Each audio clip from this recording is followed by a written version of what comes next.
Hi, I am Candice Lee Reeves, and I am the Senior Digital Copywriter at Everlytic. A couple of weeks ago, you may have seen my manager, Karen Strabos, on here talking about automation. I wanted to hop on and talk about another element of automation that a lot of people, I don't think, realize is automated, and I don't realize they can go to this depth, and that is hyper-personalization. Now, firstly, let's break that up. Personalization. The first rule in marketing is always know your audience. Know who you're speaking to so you can send relevant content, you can write relevant content, and relate to the people you're trying to talk to. This helps sales, this helps getting people interested in your product, this increases your following, because people understand and relate to your content. But the problem with this is that it gets really difficult at scale. So the bigger your database, the bigger your following, the harder it is to personalize every single message that you send. This is where hyper-personalization comes in. It helps you to automatically personalize your messaging based on the data that you collect on your contacts. There are three ways of collecting data to hyper-personalize your messaging, and I'm going to go into that a little bit here. Firstly, there's the traditional methods, so asking your contact, and that includes things like asking them to fill in a form, a survey, a competition. The second way is tracking behavior, so monitoring how they respond to your emails, how they interact with your landing pages. Do they land on a landing page? Do they not? Do they click on a link? Which link do they click? Did they open the email? Those kinds of things can really help you to understand how they're interacting with your messaging and what they're interested in. And the third one is integrating with other systems. So by integrating with something like your CRM and your e-commerce site, you can really track where they are in those platforms and send messaging customized to that. So in source one, your traditional methods like a form, survey, competition, asking your contact for the information, there are a few different types of personalization. So firstly, you can personalize their names, so greet them by name. You can send them things like points, balances, content that they're particularly interested in. You can send messages on their birthdays, send appointment reminders, those kinds of things. But this also is a bit tricky because, say, for instance, you've got a database of 10,000. Sending one newsletter to all of your contacts is also not really effective because your contacts are also very broad. Your clients are all different and they're interested in different things. This is where something called list segmentation comes in handy.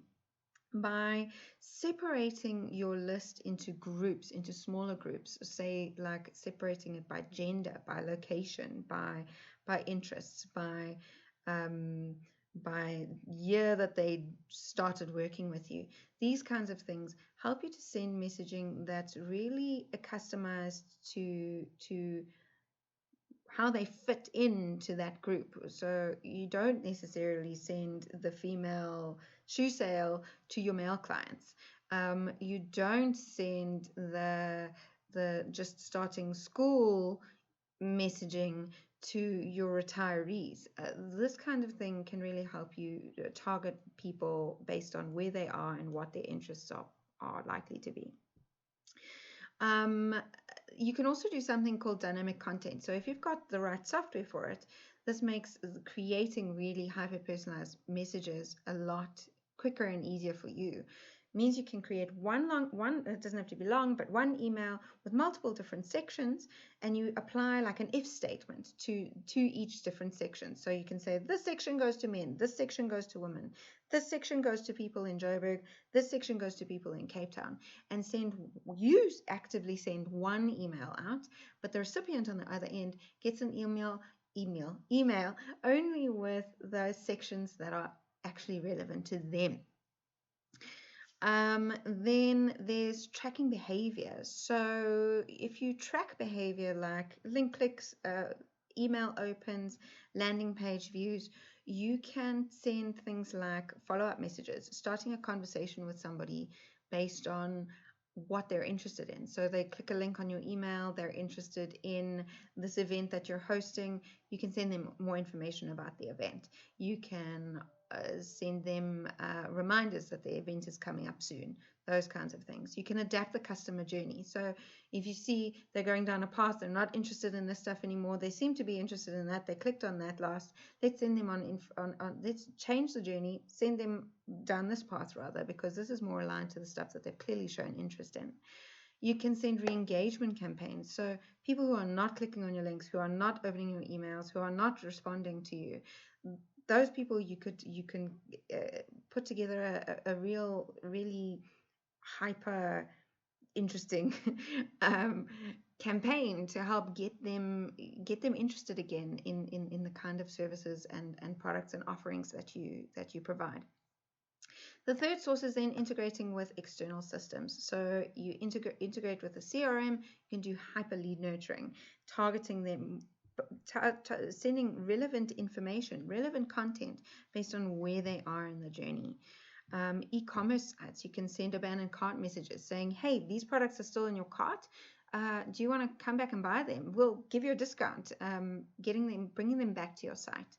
Customized newsletters. So a contact has put these items in their wish list. You can send them related products or the same products. You can let them know when there's a sale on for those products. That kind of super personalized experience with e-commerce sites.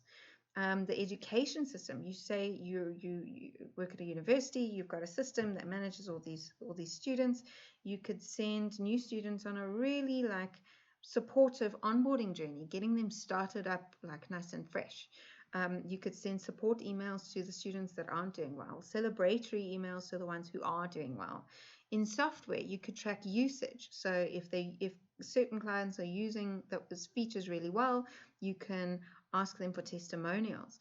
If they're not using it well, you can send them some training, teach them about why these features are valuable, how it can support their businesses. The possibilities are so endless and so really niche, and you can get so detailed, just related to your products and your services and your business and your clients. You can create really hyper customized, really personal experiences so that your clients don't have to work so hard to read your content. The information that they read is interesting, it's related to their needs. They end up wanting to read your messages. They end up wanting to engage with your company because the information they're receiving is so relevant to them, so valuable to them. Hyper-personalization makes this easier for you and so much better for them on the other side. So yeah, I hope that added some value to you and you got some interest, some interesting perspective out of that. But yeah, otherwise I hope you have a lovely day. Thanks. Bye.